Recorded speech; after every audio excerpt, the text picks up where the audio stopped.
Welcome to UMCC Medical Consultant Connectors, where your health matters to us. Ancylostomiasis, often called hookworm infection, is a serious health problem. It affects millions of people worldwide, especially in poorer areas. This condition often goes unnoticed, but its impact on health is significant.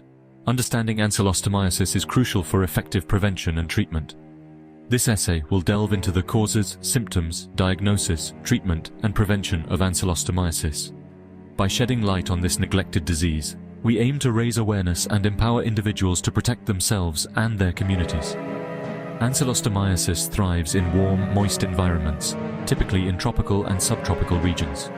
The condition disproportionately affects marginalized populations with limited access to clean water, sanitation, and health care. Ancylostomiasis is caused by parasitic worms known as hookworms.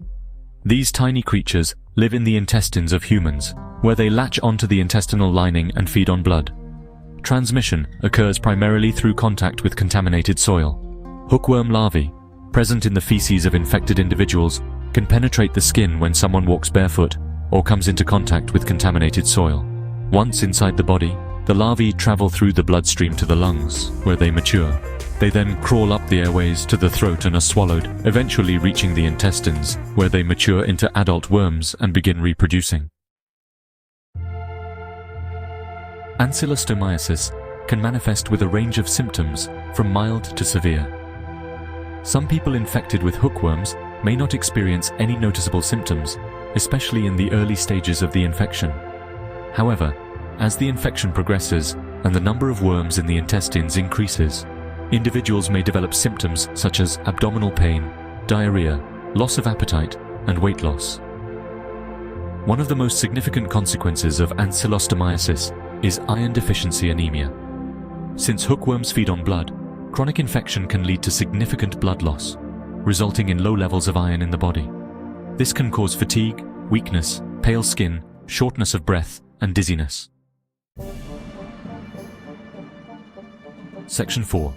Diagnosis: Unmasking the hidden infection.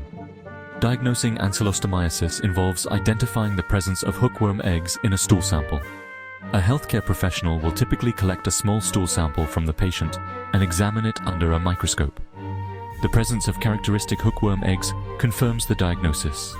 In some cases, blood tests may also be conducted to assess for iron deficiency anemia, which can be a strong indicator of hookworm infection. Early diagnosis and treatment are essential for preventing complications associated with ancylostomiasis, particularly in vulnerable populations such as children and pregnant women. Section 5. Combating ancylostomiasis, treatment and prevention. Fortunately, ancylostomiasis is treatable with medication. Anthelmintic drugs, specifically those targeting intestinal worms, are highly effective in killing hookworms. These medications are typically administered orally and are generally safe and well tolerated. In addition to medication, addressing iron deficiency anemia is crucial. Iron supplements can help replenish iron stores in the body and alleviate anemia-related symptoms. Preventing ancylostomiasis involves breaking the cycle of transmission. Key preventive measures include wearing shoes, encourage the use of footwear, especially in areas where hookworm larvae may be present in the soil, improved sanitation, promote access to proper sanitation facilities, such as toilets and latrines, to prevent contamination of soil with human feces. Hand washing, emphasize the importance of hand washing with soap and water, especially after contact with soil and before eating. Food safety, ensure food is cooked thoroughly to kill any potential hookworm larvae. By implementing these preventive measures and raising awareness about ancylostomiasis, we can significantly reduce the burden of this neglected disease and improve the health and well-being of communities worldwide.